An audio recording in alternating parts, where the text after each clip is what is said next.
I am 67 years old, and until that Friday afternoon I thought I knew my son Michael as well as I knew my own heartbeat. For 39 years, I had been his mother, his confidant, the one person he could always count on. That afternoon changed everything. It was late October, and the autumn colors were at their peak around Lake Morrison. My lakefront property had been in our family for 3 generations, a beautiful 2-story cottage with a wraparound porch overlooking the water. I had spent the morning preparing the guest rooms because Michael, his new wife Vanessa, and my granddaughter Sophie were coming to stay for the weekend.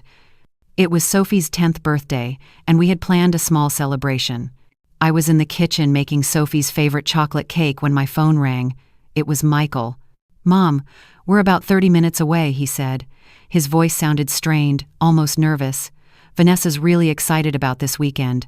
"I can't wait to see you all," I replied, wiping flour from my hands. "Sophie must be thrilled about her birthday party tomorrow." "Yeah, she is." There was a pause. "Mom, I wanted to talk to you about something this weekend. About the property." My heart sank slightly. Michael and I had discussed the lakefront cottage before. It was worth well over $2 million now, sitting on prime waterfront land. After my husband died 5 years ago, I had made it clear in my will that the property would go to Michael, but I wasn't planning on going anywhere anytime soon. "We can talk about whatever you need, sweetheart," I said. When they arrived, Vanessa was all smiles. She was Michael's second wife, younger than him by 15 years, with perfectly styled blonde hair and designer clothes that seemed out of place in our small town. They had married quickly, just 8 months ago, right after Michael's messy divorce from Sophie's mother. Sophie ran to me immediately, her dark curls bouncing as she threw her arms around my waist.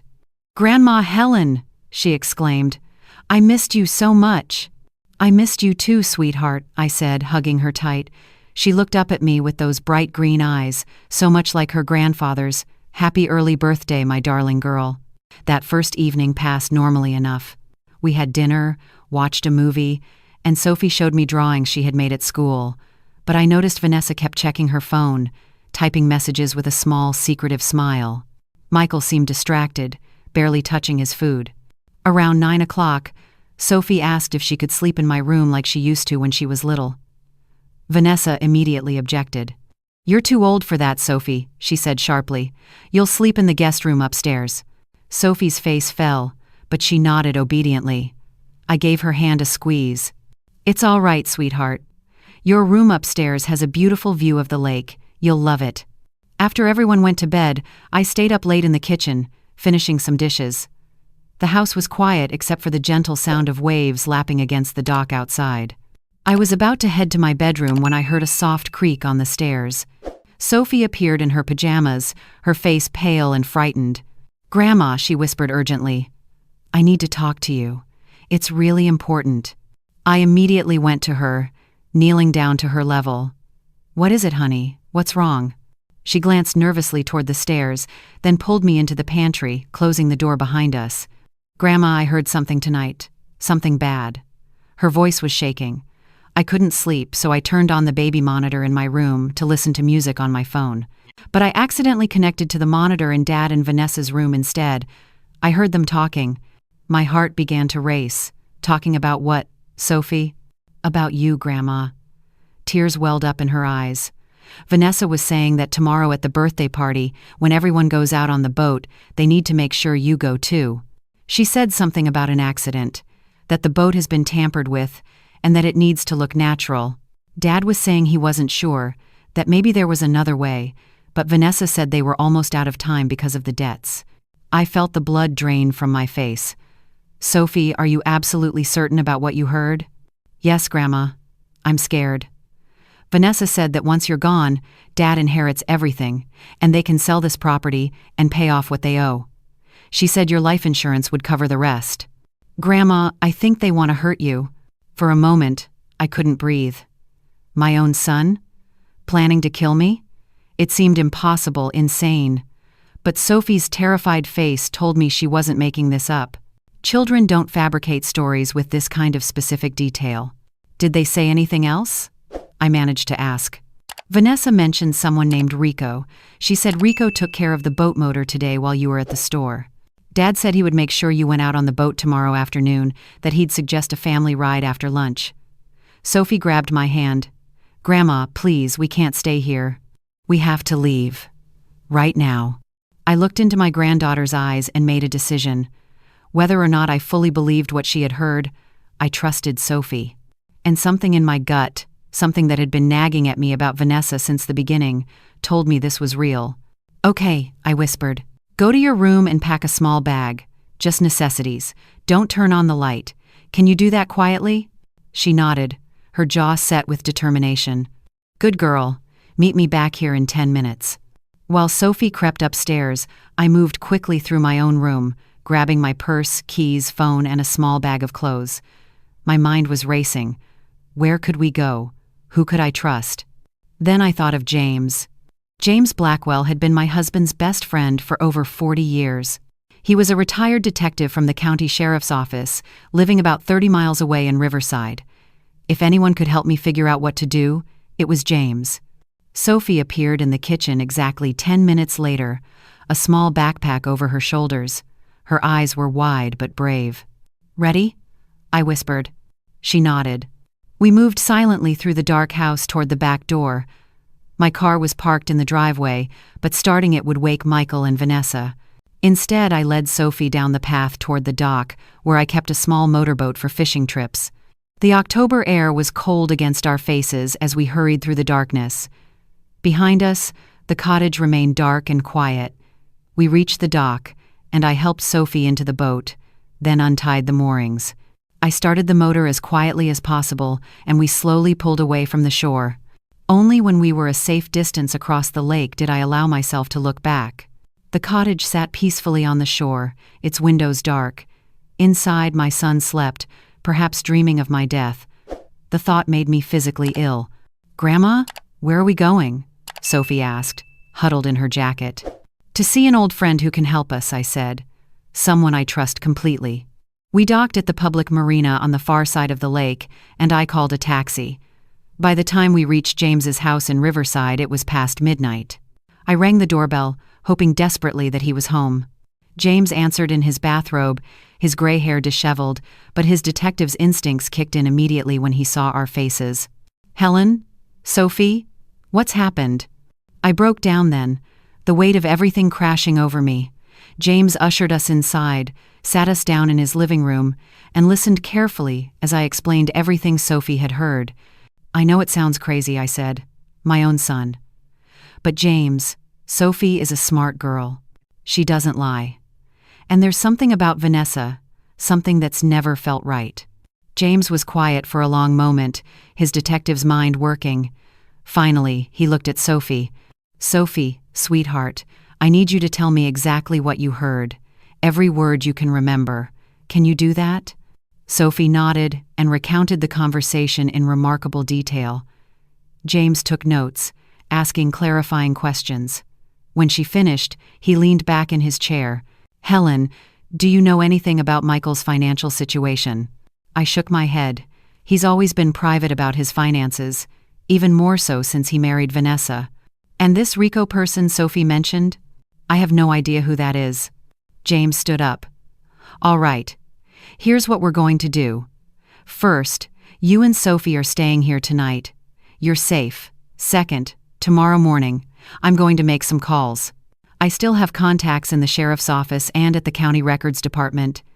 If Michael is in financial trouble, there will be paper trails, credit reports, liens, lawsuits. And if someone named Rico tampered with your boat, we need to find out who he is and get evidence of what he did. But won't Michael and Vanessa notice we're gone? I asked. Let them notice. In fact, that might work in our favor. If they panic, they might make mistakes. James put a reassuring hand on my shoulder. Helen, I've known you for over 30 years. If you say Sophie heard something that scared her, I believe you. And I'm going to help you get to the bottom of this. That night I barely slept. Sophie curled up next to me in James's guest room, and I held her close, listening to her breathing. My granddaughter, my brave little girl who had risked everything to warn me. What kind of world was this, where a child had to protect her grandmother from her own father? The next morning, James was already up when I came into the kitchen. He had coffee ready and a determined look on his face. "I've made some calls," he said. "Helen, your son is in serious financial trouble. He and Vanessa filed for bankruptcy 8 months ago, but it was dismissed. They owe over $300,000 to various creditors. Credit card debt, personal loans, a failed business investment. They're being sued by at least 3 different companies." My hands shook as I held the coffee mug. $300,000? There's more. Vanessa was married twice before Michael. Both previous husbands died in accidents. The first one drowned. The second fell down the stairs. She inherited substantial amounts from both of them. The room seemed to spin. Oh my God. The police investigated both deaths, but there wasn't enough evidence to charge her with anything. The cases were ruled accidental. James pulled out his phone.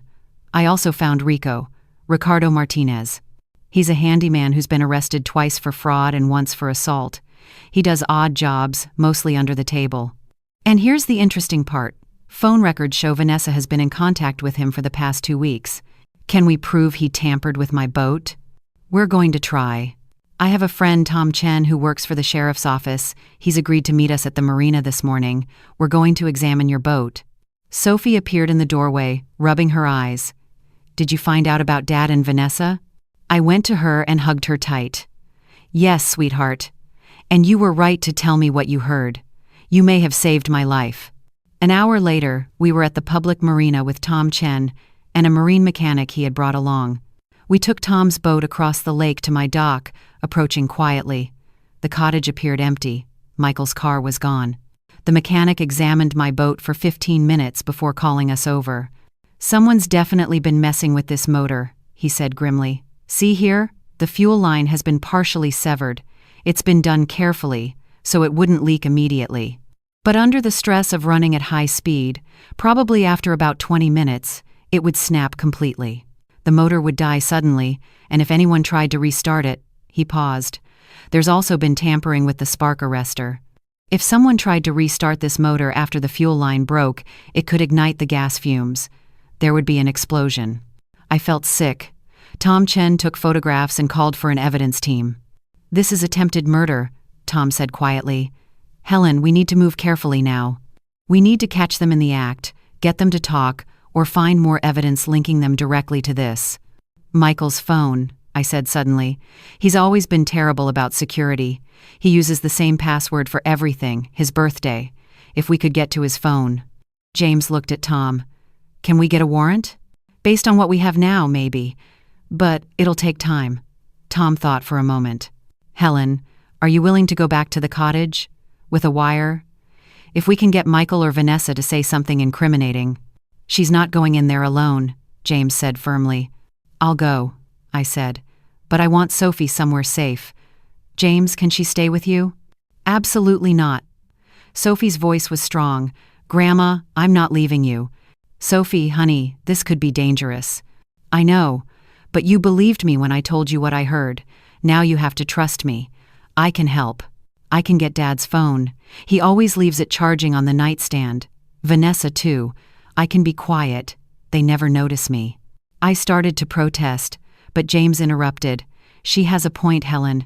Kids can go places adults can't without raising suspicion. And if Sophie gets the phones, we might find text messages, call logs, communications with this Rico person." I looked at my granddaughter, this fierce, brave little girl, and felt a surge of pride mixed with terror. "All right," I said finally. "But we do this smart and safe." Tom Chen explained the plan. He would wire me with a small recording device. James would be nearby in an unmarked car. If anything went wrong, he would call for backup immediately. Sophie would go into the house first, claiming she had been on an early morning walk to look for her grandmother. She would get the phones and bring them out to James. We waited until late afternoon. Tom fitted me with the wire, showed me how it worked. Then we drove back toward the cottage. My heart was pounding so hard I thought it might burst through my chest. Michael's car was in the driveway. As we pulled up, I saw him come out onto the porch, his face a mixture of relief and something else, something darker. "Mom, thank God you're back. Where have you been? We've been worried sick." I got out of the car, Sophie beside me. "I'm sorry, dear. Sophie and I went out early this morning for a walk and lost track of time. My phone died. Michael's eyes narrowed slightly, but he smiled. Well, come inside. Vanessa has been waiting to start the birthday lunch. Vanessa appeared behind Michael, and when she saw us, her expression flashed with something cold before she composed herself into a smile. There you are. We were about to send out a search party. She looked at Sophie. Sweetie, why don't you run upstairs and wash up for lunch? This was the moment. Sophie gave me a quick glance, and I nodded slightly. Okay, Sophie said and bounded up the stairs. Michael led me into the living room. Mom, I was thinking after lunch we should all take a boat ride, celebrate Sophie's birthday properly. The weather is perfect. My blood ran cold, but I kept my voice steady. That sounds lovely, Michael. Great, I'll go prep the boat. He started to head outside.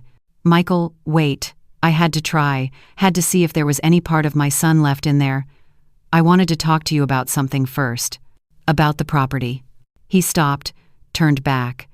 Vanessa appeared in the doorway, listening. I've been thinking, I continued, about what you mentioned on the phone yesterday. If you're having financial difficulties, I want to help. We can work something out. Michael's face went through a series of emotions, conflict, shame, hope, but then he looked at Vanessa, and something shut down behind his eyes. It's complicated, Mom, more complicated than you know. Then explain it to me, I pressed. I'm your mother. Whatever trouble you're in, we can face it together. Vanessa stepped forward. Helen, that's very kind of you, but it's really not necessary. Michael and I have everything under control. Do you? The words came out before I could stop them, because I've heard differently. Michael's eyes went wide. What do you mean? Who have you been talking to? Does it matter? Michael, I know about the debt, the bankruptcy, the lawsuits. I took a breath. I know you're in trouble, and I want to help you. But not like this. Not like what? Vanessa's voice was sharp now, the pretense dropping. Not by staging an accident on my boat. Not by working with someone named Rico to tamper with the motor. The room went silent. Michael's face drained of color. Vanessa's expression turned to stone. I don't know what you're talking about, Michael said, but his voice shook. Yes, you do. I felt tears on my cheeks. Your daughter heard you, Michael. Sophie heard everything you and Vanessa discussed last night. About the boat, about the accident, about the insurance money. Michael sank into a chair, his head in his hands. Oh God, no. Vanessa's reaction was different. Her eyes went cold and calculating. You can't prove anything. A child's word? Please. She probably misheard, made up stories. Sophie doesn't make up stories, I said, and we don't need to rely only on her word. The boat has been examined. The evidence of tampering is clear. The police know about Rico, about your previous husbands, Vanessa. They know everything. At that moment, Sophie appeared at the top of the stairs, Michael's phone and Vanessa's phone in her hands. Behind her, James stepped into view. Police! Nobody move! What happened next occurred in a blur. Tom Chen and 2 other officers came through the back door. Vanessa lunged towards Sophie, but James was faster, blocking her path. Michael just sat there, sobbing, as Tom read him his rights. I'm sorry, Michael kept saying over and over. Mom, I'm so sorry. I didn't want to. She said it was the only way. I was weak. I'm so sorry. Sophie ran down the stairs and into my arms, and I held her as the officers handcuffed Vanessa, who was screaming about lawyers and false accusations. They took them both away. Michael broken and confessing, Vanessa defiant and vicious to the end. Later, at the sheriff's office, Tom showed me what they had found on the phones. Text messages between Vanessa and Rico, detailing the plan. Searches on Michael's phone about life insurance policies, inheritance laws, untraceable accidents. Communications with Vanessa's previous lawyer about how she had beaten charges before. Your son is cooperating fully, Tom told me. He's confessed to everything. Vanessa was the mastermind, but he went along with it. He knew what was going to happen. That makes him equally culpable. I couldn't process it. My son, the boy I had raised, had been willing to kill me for money. What will happen to him? I asked. Prison, Helen, both of them. Conspiracy to commit murder, attempted murder. With Michael's cooperation, he might get a lighter sentence, but he's looking at serious time. That night, back at James's house, I tucked Sophie into bed. She looked up at me with those wise, sad eyes. "Grandma, is Dad going to be okay?" "I don't know, sweetheart. What he almost did, was very wrong. He's going to have to face the consequences." "I know. But I still love him. Is that bad?" I stroked her hair. "No, my darling. That's not bad. Love is complicated. Your dad made terrible choices, but he's still your dad. It's okay to love him and be angry at him and be sad about what he did, all at the same time." "Grandma?" "Yes? I'm glad I told you what I heard, even though it was scary. You always said we should tell the truth about important things, even when it's hard. You did exactly the right thing, Sophie. You were so brave. You saved my life." She was quiet for a moment. "What's going to happen to me now? Mom lives in California. I hardly ever see her." My heart clenched. "We'll figure it out, sweetheart, but I promise you, no matter what, you'll always have a home with me. Always." The next few weeks were a nightmare of legal proceedings, newspaper articles, and family drama. Sophie's mother, Michael's ex-wife, agreed to let Sophie stay with me during the school year. It was what Sophie wanted, and honestly, it was what I needed too. The trial happened 4 months later. Vanessa refused a plea deal and went to court, where her pattern of marrying and murdering was laid out in devastating detail. Rico testified against her in exchange for a reduced sentence, describing in graphic detail how she had paid him to tamper with my boat, just as she had paid others in the past. Michael took a plea deal, 20 years, with possibility of parole after 12. At his sentencing, he asked to speak to me. Against my lawyer's advice, I agreed. We sat in a small room at the courthouse, a guard at the door. Michael looked thin and gray, so much older than his 39 years. "I don't expect you to forgive me," he said. "I don't deserve it, but I need you to know that I never wanted this. Vanessa," she got into my head. "The debt, the pressure, I felt like I was drowning. And she kept saying this was the only way out, that it would be quick, that you wouldn't suffer, like that made it okay." He put his head in his hands. "I convinced myself you'd want to help us, that you'd understand. But I knew, deep down, I knew it was murder, and I was going to do it anyway." "Why?" I asked, my voice barely a whisper. "Why didn't you just ask me for help? I would have helped you, Michael. I would have given you money, helped you file bankruptcy, anything. Why didn't you trust me?" "Because I was ashamed," he said. "Because I had failed so completely. And I couldn't face telling you. And because Vanessa made it seem so easy, so simple. She said she'd done it before and never got caught. She said we'd be rich, that all our problems would disappear.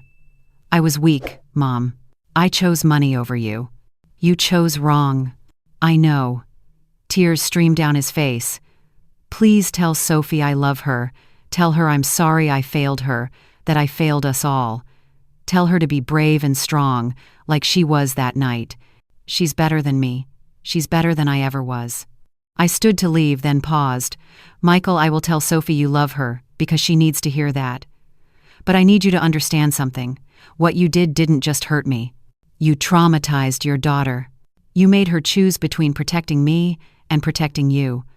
She's 10 years old, and she had to be the brave one, the adult in the room, because you couldn't be. That's what breaks my heart most of all." I know. He was sobbing now. "I'll spend the rest of my life regretting it." I left him there and walked out into the bright sunlight where James and Sophie were waiting. Sophie took my hand. "Are you okay, Grandma?" "I will be, sweetheart. We both will be." Vanessa was sentenced to life without parole. 3 separate murders, 1 attempted murder, fraud, conspiracy. The judge called her a danger to society and showed no mercy. Now, 6 months later, life has found a new rhythm. Sophie is thriving in school, making friends, joining the art club. We've started therapy together, working through the trauma of what happened. The cottage by the lake is still ours, and slowly, we're making new, happier memories there. Sophie and I went out on the boat for the first time last week. We had a new motor installed, and we spent the afternoon fishing and talking about everything and nothing.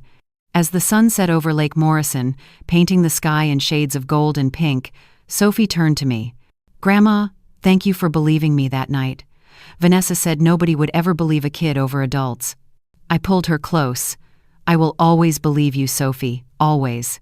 And I hope you remember that if you're ever in trouble again, if you ever need help, you can come to me. I will listen. I will believe you. I will protect you." "I know," she said simply. "That's why I wasn't afraid to tell you. I knew you'd keep me safe." As we headed back to shore, I thought about that night, about the choice I had made to trust my granddaughter over my son.